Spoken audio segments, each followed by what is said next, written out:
Deep in the heart of India, there's a mystery that's been carved, not just in rock, but from solid, monolithic granite. We're talking about structures so precise and so acoustically perfect that they really challenge everything we thought we knew about ancient technology. Believe me, these are no ordinary caves. And that brings us to the big question we're tackling here.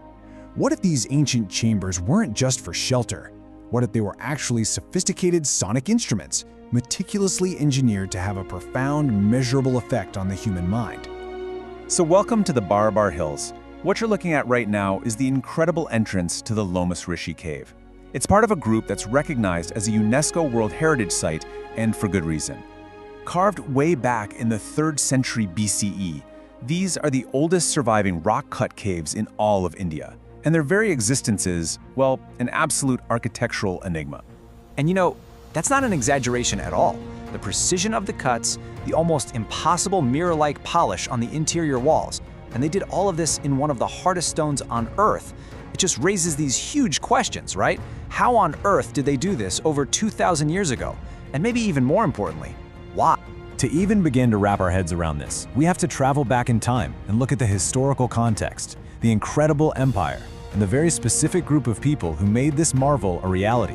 So these caves were commissioned during the reign of the great Emperor Ashoka, a truly pivotal figure in Indian history. But interestingly, they weren't for him.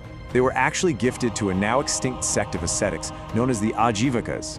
And this single act of patronage literally kicked off a tradition of rock-cut architecture that would define the entire region for centuries to come. And let me tell you, the skill of these ancient builders was absolutely legendary. This historical account just sums it up perfectly. They were capable of carving out spacious rooms with burnished interiors in the most refractory rock. Now what that means is, they could create mirror-like finishes inside the hardest, most resistant granite you can possibly imagine. Just think about that. So who were these Ajivakas? Well, they followed a very specific philosophy of absolute fatalism. They believed that everything, your past, your present, and your future, was entirely preordained. For them, free will was just an illusion. Now, keep that idea in the back of your mind because it might just be the key to this entire puzzle. This is really where the Barabar Caves just completely diverge from what we think of as a cave.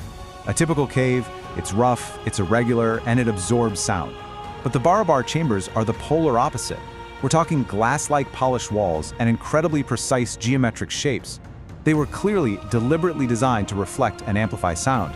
This was anything but an accident. And this, right here, brings us to the absolute core of the mystery. The Barabar Caves aren't just buildings, they're instruments. The architecture itself is engineered for a very specific and very powerful acoustic purpose. So, how does it all work? Well, it's this amazing combination of 3 key things. First, you've got those incredibly smooth, polished granite walls that act like mirrors for sound waves. Second, the curved, domed ceilings are perfectly shaped to focus and concentrate that sound. And finally, the sheer density of the granite itself. It doesn't just reflect the sound, it sustains it, causing the vibrations to linger in the very stone around you. And the result is this. Well, it's an otherworldly acoustic environment. Any sound you make inside, a voice, a chant, even a simple hum, gets amplified and stretched out. It creates this powerful, resonant echo that can hang in the air for several seconds, blurring the line between the sound you just made and the sound that is still vibrating all around you. It's incredible. Now, this stunning effect isn't just some ancient curiosity. Modern science is actually beginning to analyze these properties, and it's giving us a whole new lens to understand the real purpose of these amazing chambers. We're now entering the fascinating field of archaeoacoustics. This is all about studying how ancient people understood and manipulated sound. It really gets down to the fundamental question: was the acoustic design of a space like this just a happy accident? Or was it the primary reason for its construction in the first place? So the crucial scientific concept here is called resonant frequency. Basically, every space, every room, has a natural frequency that it just wants to vibrate at. If you can produce a sound at that exact frequency, the room doesn't just echo it back, it dramatically amplifies it. It becomes incredibly powerful.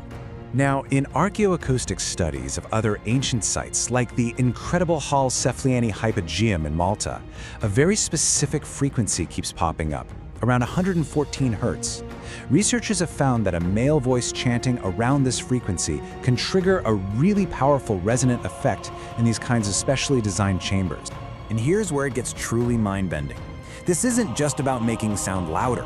Research in fields like neurotheology suggests that bathing your brain in a sustained, specific resonant frequency can actually shift your brain activity. It can quiet the language centers and promote the kind of deep meditative or even trance-like states that mystics have described for centuries. Okay, so let's bring all of these pieces together. We have this incredible engineering, the strange philosophy of the people who use these caves, and the mind-altering potential of sound itself. Why would anyone go to such extraordinary lengths? You can really look at the purpose of these caves in layers. I mean, the most basic interpretation is, sure, it's a shelter. A more nuanced view is that they were ritual spaces for chanting. But when you consider the impossible precision and the unique acoustic properties, all the evidence really points to a third, much more profound purpose. These were not just buildings, they were precisely tuned acoustic instruments. Which leads us to our central theory. Remember the Ajivikas and their belief in absolute fatalism? What if these caves were actually sonic technologies?